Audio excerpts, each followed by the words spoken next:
ظاہر ہے اسٹیبلشمنٹ پہ بھی ہے غصہ، مگر عمران خان کے اوپر بہت زیادہ غصہ ہے، اور اپوزیشن کی یہ سوچ ہے کہ یہ اس وقت پھر کوشش یہ کرنی چاہیے کہ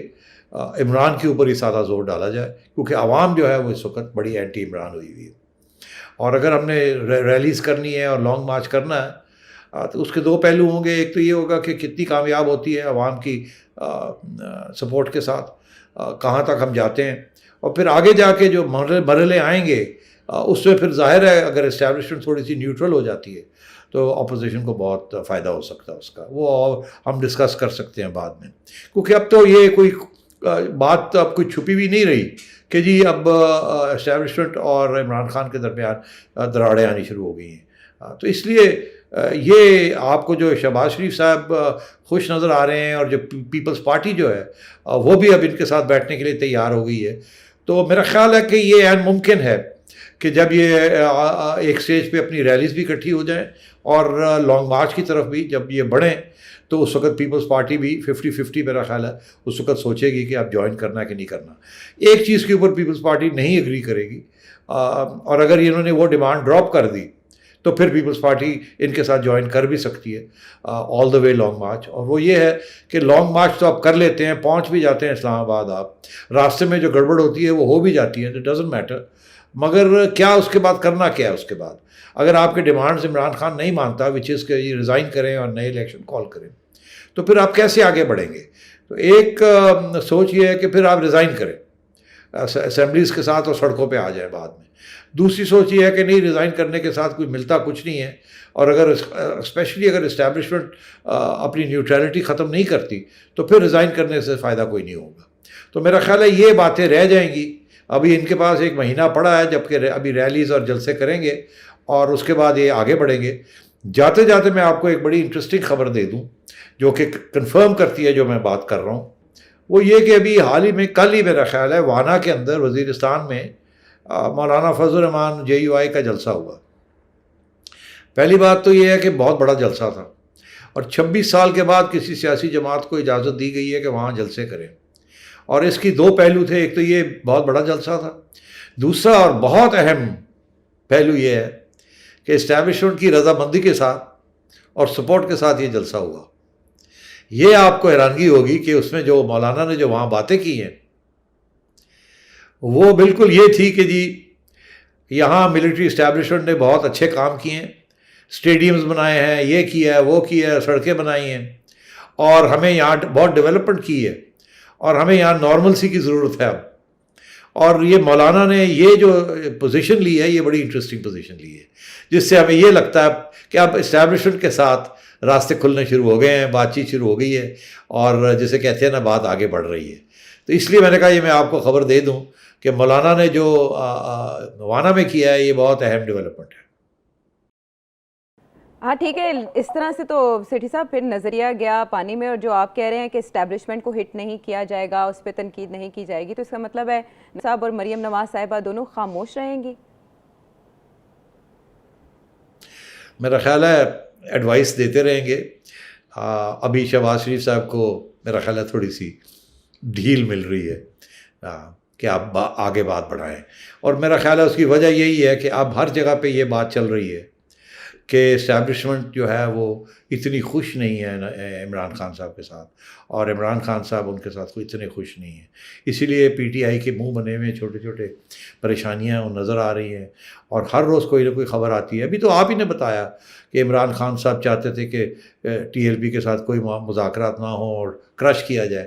اور اس کے بعد پھر آرمی چیف نے مداخلت کی اور کہا نہیں ہم ان کو سارٹ آؤٹ، کہا ہم کر لیتے ہیں ان کے ساتھ بات، اور بات کر لی اور کال آف کر لیا.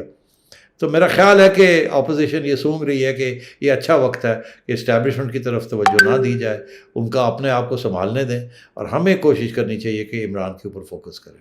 اچھا تو سیٹھی صاحب خبر تو دیں پھر، یہ سرکولیشن کے ذریعے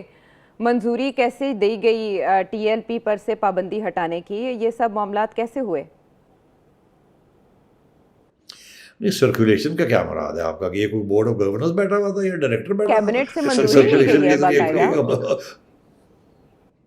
تو وہ تو پھر ظاہر ہے اب کیبنٹ کو تو بلاتے نہیں ہیں نا، بیکاز کیبنٹ پہ جب سارے اکٹھے ہو گئے تھے تو اس وقت تو انہوں نے ایک فیصلہ کیا تھا نا کہ ٹی ایل پی کی ایسی تیسی کرنی ہے، اور جب اس کے برعکس کوئی فیصلہ کروانا ہو تو سرکولیشن سے ہی کرواتے ہیں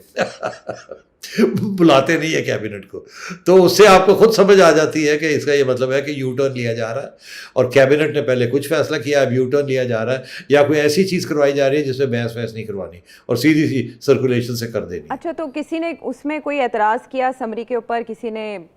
صرف سین لکھ دیا؟ وزیر اعظم عمران خان کا کوئی موقف سامنے آیا ہو اس پر، یا وہ خوش ہیں کہ جو کر رہی ہے فوجی قیادت ٹھیک ہے، وہ کر لیں ڈیل، پہلے بھی ڈیل کرتے آئے ہیں؟ دیکھیے خوش تو نہیں ہیں، مگر چارہ کیا. یہ جو معاملے ہیں نا ٹیررزم کے، اور یہ سارے معاملے ویسے ہی نیشنل سیکیورٹی کے ادارے جو ہیں وہ ڈیل کرتے ہیں. جب آپ ان کو انوالو کرنا چاہتے ہیں، رینجرز کو آپ انوالو کرنا چاہتے ہیں، تو پھر آپ کو ظاہر ہے ان کے ساتھ براہ راست باتیں کرنی پڑتی ہیں اور کچھ انڈرسٹینڈنگ کرنی پڑتی ہے. اب شیخ صاحب کو رکھا ہوا انٹیریئر منسٹری میں، وہ کوئی بھی فیصلہ نہیں کریں گے پہلے پوچھے بغیر جی ایچ کیو سے، اور اسی لیے وہ پھر عمران کی بات وہاں اور وہاں کی بات عمران کو، اور بیچ میں وہ پھنسے رہتے ہیں بیچارے، کبھی ادھر جاتے ہیں کبھی ادھر جاتے ہیں. ہاں ایسا ہی ہے. اور پھر یو ٹرنز اگر کہیں یہ گورنمنٹ لیتی ہے تو خان صاحب نے تو اسے لیڈرشپ کی نشانی قرار دیا. آپ نے اچھی خبر کی بات کی تھی، مولانا فضل الرحمان کو اچھی خبریں ملنا شروع ہوئی ہیں، انہیں ادھر جلسہ الاؤ کیا گیا ہے، تو ان کی جو ذیلی تنظیم ہے انصار الاسلام، اس پر سے بھی پابندی ہٹانے کا فیصلہ سیٹھی صاحب کر لیا گیا ہے. جب ٹی ایل پی کو آپ نے پابندی سے مبرہ کر دیا تو جو باقی جماعتیں ہیں جن میں اہل سنت والجماعت بھی ہے، سپاہ صحابہ، انہوں نے یہ مطالبہ کیا ہے، ان کے جو امیر ہیں انہوں نے یہ مطالبہ کیا ہے کہ آپ ہماری جماعت سے بھی پابندی ہٹائیں. اور پھر آج کی میٹنگ میں ایم کیو ایم بھی یہ کہتی ہوئی سنائی دی کہ ہم بھی آپ سے بہت بار ریکویسٹ کر چکے ہیں کہ ہمارے آفیسز کو فنکشنل کیا جائے، کیونکہ ٹی ایل پی کی جانب سے تو پولیس والوں کو شہید کیا گیا، لیکن یہاں تو صرف تالیاں بجانے پر اعتراض ہے، تو وہ زیادہ بڑی دہشت گردی تو پولیس والوں کو شہید کرنا ہے. تو آپ کیا سمجھتے ہیں اب کہاں کہاں سے مطالبات اٹھیں گے اور حکومت ان کو کیسے انٹرٹین کرے گی؟ دیکھیے یہ تو پہلے دن سے ہم کہہ رہے تھے کہ جب آپ کسی بلیک میلنگ کوئی تحریک اگر کوئی بلیک میل کرتی ہے اور ریاست کے ادارے بلیک میل قبول کر لیتے ہیں، اس کے آگے گھٹنے ٹیک دیتے ہیں، تو پھر کیا رہ جاتا ہے؟ پھر ہر بندہ اٹھ جاتا ہے، کہتا ہے پھر یہی راستہ ہے اپنے ڈیمانڈز منوانے کا. تو یہی ہو رہا ہے. اب آپ کہہ رہے ہیں اہل سنت والجماعت والے جو ہیں، سپاہ صحابہ والے، انہوں نے بھی شو ڈال دیا. میں ویڈیو دیکھ رہا تھا، وہ بھی اپنے لوگوں کو تیار کر رہے ہیں کہ چلو جی باہر نکلو، چلو جی تھوڑی جی گالی گلوچ کریے، اسی بھی چلو جی اسی بھی کوئی تھوڑی بہت توڑ پھوڑ کریے، پھر ہماری بات سنیں گے. اب بات یہ ہے کہ یہ اتنے تکڑے نہیں ہیں جتنے ٹی ایل پی والے ہیں، مگر یہ پرابلمس تو کریٹ کر سکتے ہیں. تو میں یہ سمجھتا ہوں کہ یہ اب اسی قسم کی بات کل کو کوئی اور جماعت جس کا تعلق ڈومیسٹک پالیٹکس کے ساتھ نہیں ہے مگر ایف اے ٹی ایف فاٹف کے ذریعے ان کو بین کیا گیا ہے، کل کو وہ بھی کھڑے ہو سکتے ہیں، کیونکہ یہ بھی تو ایف اے ٹی ایف کے ذریعے پرابلم بن رہی تھی نا، بننے جا رہی تھی یہ، اور آج نہیں کل ایف اے ٹی ایف میں بھی ان کا بھی آ جانا تھا کہ جی ان کو آپ بین کریں. تو اسی لیے یہ مسئلے ہیں ان کے لیے. انہوں نے جو ٹی ایل پی کو ان بین کیا ہے، کل کو اگر ٹی ایل پی کوئی ایسا، یہ جو فرانس والا معاملہ ہے فار ایگزامپل، یہ اگر انہوں نے پھر یہ بات کھڑی کی یا کوئی اور اس قسم کی بات کھڑی کی جس کا تعلق انٹرنیشنل کمیونٹی کے ساتھ ہے، تو شور پڑ جائے گا، وہاں شور پڑ جائے گا. وہ پھر یو این میں چلے جائیں گے ان کو بین کرنے کے لیے. پھر آپ کیا کریں گے؟ پھر آپ ان کو بین کریں گے؟ نہیں. تو یہ سوچ کے یہ بات کرنی چاہیے، یہ موقع پرستی نہیں ہونی چاہیے. یہ ریاست کے معاملے ہیں، لانگ ٹرم ایشوز ہیں یہ. اب دیکھنا یہ ہے کہ یہ کیسے کنٹرول کریں گے ان سب کو. ایک بوتل میں سے ایک آپ نے جن نکال دیا تو کل کو دوسری بوتلوں والے بھی جن جو ہیں وہ کہیں گے ہمیں بھی نکالیں آپ، نہیں تو ہم بوتل توڑ دیتے ہیں، ہم یہ کر دیتے ہیں، وہ کر دیتے ہیں. سو اس کے پیچھے سوچ کیا کار فرما ہے جو ایک ہی نقطے پر سوچتی ہے اور دیگر نقطے حل طلب رہ جاتے ہیں. یہ ہے ویلکم بیک ٹو دا شو. اور اب وہ سوال جو آپ سیٹھی صاحب سے پوچھنا چاہتے ہیں. جی السلام علیکم، میرا نام تجمل عربی ہے. سر سوال یہ ہے کہ پہلے آپ نے کہنا شروع کیا تھا کہ جی طالبان کو بیرونی سے زیادہ اندرونی خطرات ہیں اور وہی ہو رہا ہے. تو سر یہ داعش آئے روز طالبان پر حملے کر رہی ہے. اب سوال یہ ہے کہ اصل وار اینڈ ٹیرر جو ہے وہ تو داعش اور القاعدہ کے خلاف تھی. اب دنیا طالبان کو کیوں سپورٹ نہیں کر رہی؟ اگر طالبان کی موجودہ حکومت گر جاتی ہے یا ان کے درمیان کوئی بڑی جنگ ہو جاتی ہے، جو لگ رہا ہے کہ ہوگی، ایسی صورتحال کو آپ کیسے دیکھتے ہیں سر؟